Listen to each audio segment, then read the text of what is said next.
The great state of New Jersey has served America as a gateway of both people and commerce for practically its entire existence. And to a degree, part of New Jersey's charm lays in the fact that many of its places feel as if they have been stopped within their prime, sometimes decaying and other times maintained like a museum exhibition. And when traveling this great state, you may come across still bodies of water that appear to be both man-made and useless. These are the canal systems of New Jersey. Unknown to most, at their peak, the New Jersey canal systems were marvels in engineering and efficiency, costing a fortune to construct, but enabling the transport of Pennsylvania coal beyond and off to the New York markets, feeding the fire of the American Industrial Revolution. This is the story of New Jersey's lost canal system. I'm your host, Ryan Sokash, and you're watching It's History. By the 19th century, the United States coal industry had started to experience a major boom as coal became a standard, cheap way to power most facets of life. Its many uses included the transport of goods, mining efforts, and even common appliances such as stoves for cooking. It was an incredibly important part of the Industrial Revolution. Without it, our world would simply be a different place. With coal, America grew to its greatest heights. On the other hand, this newfound reliance also meant that mass amounts of coal needed to flow continuously through domestic trade routes. Getting the fuel from the mines to the market quickly and efficiently was crucial to keep up with demand during such a formative time, and this was certainly no easy feat. You see, freight railroads were not always accessible, and highways were inefficient and at times difficult or expensive to traverse. So the construction of the Morris Canal and the Delaware and Raritan Canal were integral to the waiting markets across New Jersey and New York. Following the 1825 success of the Erie Canal, these two neighboring canals were constructed for similar purposes and with similar inspirations. Although it's important to note, their stories are incredibly different.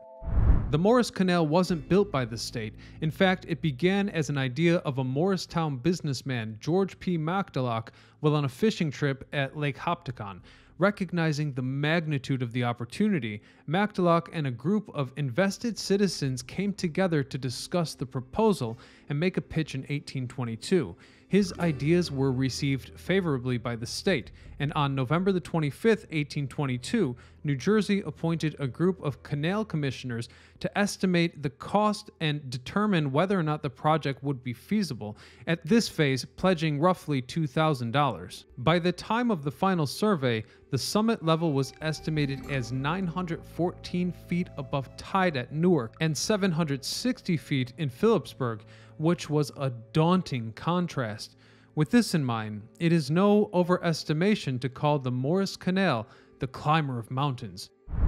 The Morris Canal and Banking Company was chartered in 1824 to carry out the actual construction, but while the job of getting it approved and mapped was completed, there still remained the seemingly insurmountable task of building it over such difficult terrain. The construction itself was such a massive undertaking that it had to be split up into several different sections of work, which were all contracted separately. By 1826, over 1,000 men had set to work on the canal's construction. The terrain from the summit at Lake Hopticon was both rocky and uneven. But the engineers behind this marvel made the impossible possible with a system of 23 locks and 23 planes that were able to rise and lower boats up to 100 feet. These locks and planes were powered by the water that entered them, making apt use of the surroundings. By the time it was fully completed, the Morris Canal had reached a staggering 102 miles in length, later reaching 107 miles with the addition of a 5-mile-long feeder in 1837. With the eastern end of the canal connecting the Hackensack and Hudson rivers, the canal opened to the public in 1831 as New Jersey's first industrial transportation system and originally reached from Phillipsburg to Newark, but just 5 years later in 1836, it was extended to reach as far as Jersey City. Shortly after its opening, the new canal was being traversed by hundreds of boats. These boats, according to the Canal Society of New Jersey, included many mule-drawn canal boats. These flat canal boats were designed in the same spirit of innovation as the canal itself and were able to carry up to 70 tons of cargo at a time as they were pulled by mules through the water-powered locks and planes. It took roughly 5 days to cross the route, and cargo varied from ore to agricultural goods. The canal itself quickly became critical to the state of New Jersey's commerce and economic development, as well as other states such as New York. Effectively, this canal was an artery of the American Industrial Revolution. It also played an important part in helping the smaller settlements along the route form into commercial and industrial towns, offering some much-needed rejuvenation to the stagnation of the iron industry across the states. The Morris Canal peaked shortly after the Civil War, carrying a grand total of 900,000 tons of coal. While much shorter in length, the neighboring canal, the Delaware and Raritan Canal, was also incredible. In fact, the first suggestion of its construction went back to Pennsylvania's founder, William Penn, around 1690. Surprisingly, the opposition to the movement was so strong that it wasn't until the fourth attempt to charter the canal in 1830 that the official charter was actually passed, roughly 1 year before the Morris Canal opened to public navigation. But it's funny to consider the possibility that the Delaware and Raritan Canal could have been much, much older than the Morris Canal. In fact, we might even speculate that the Delaware and Raritan Canal could have ended up the much more prominent and established between the two if it had been constructed earlier. In any case, the approval and later passing of the charter was in great thanks to the extensive efforts of James Neilson, the first treasurer.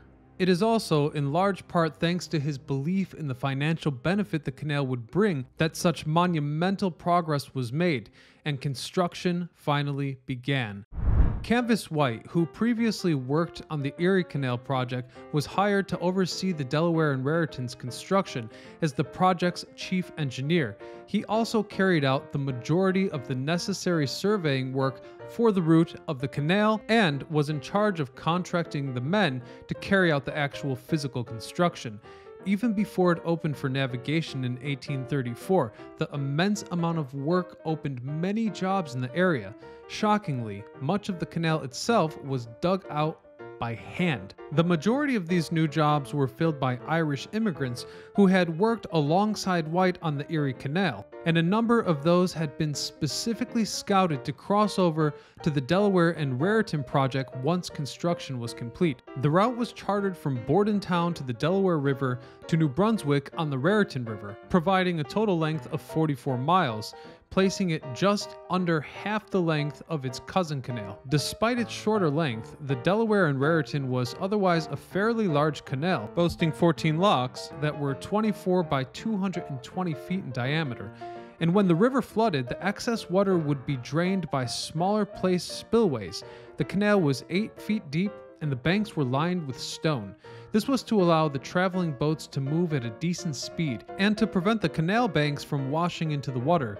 The canal also employed multiple bridges that were able to pivot horizontally to ensure that vessels of every mast height could traverse the canals with ease. And as a result of these extra accommodations, the canal saw a high volume of boat traffic throughout its lifespan. Although the canal remains mostly level throughout, it was truly a picture of 19th century efficiency, with a 22-mile-long feeder canal supplying the main source of water. This feeder canal was also fully passable by mule-drawn canal boat and saw a fair amount of traffic throughout the Delaware and Raritan Canal's lifespan. The Canal Society reports a total tonnage of the canal in 1866 as a staggering 2,857,233 tons, around 83% of that tonnage being coal.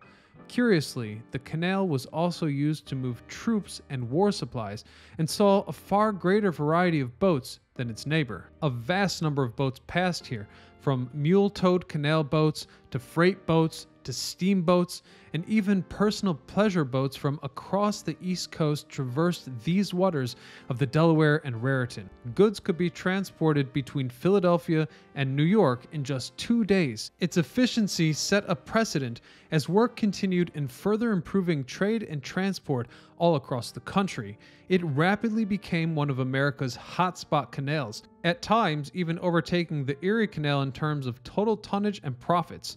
New York was also a massive part of the market that the canal's coal was being supplied to as it underwent its own industrial boom. But just as industrialism contributed to the construction of these beautiful canals, it also contributed to their downfall. While Nielsen was kept busy lobbying for the Delaware and Raritan's charter and construction, an ever-increasing party of interested individuals were also seeking the same types of permission for legislation to start constructing the first rail lines across the center of the state. This type of conflict was far from new. Ever since the John Stevens Railroad Charter was passed in 1815, the canal and railroad system had been locked in a fierce tug-of-war that only worsened as time went on. Despite the fact that it was largely untested, the railroad gained a large amount of traction and attracted all sorts of support as the two rivals fought over the same transportation routes connecting New York and Philadelphia. Eventually, both sides were forced to compromise, and in 1831 they pooled together their stocks to create a joint railroad canal company. The partnership was expected to last 30 years and was introduced to create a measure of protection against the other potential competitors from both sides. As the DNR Canal writes, both parties understood their role well, with the railroad focusing more heavily on passenger service, and the canal placing the bulk of their focus on the movements of goods and freight. Despite this union, however, it was perhaps an inevitability that by the end of the 19th century, the use of canals would fall into rapid decline. The canals were much slower by comparison, and not long after became completely overshadowed by their railroad competitors, even within the confines of a partnership.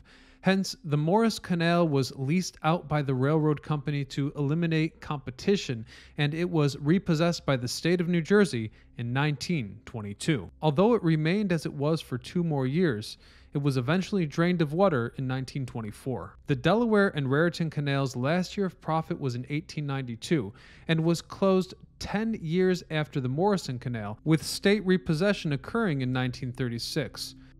So what remains of these two canals today? Well, the Delaware and Raritan was saved.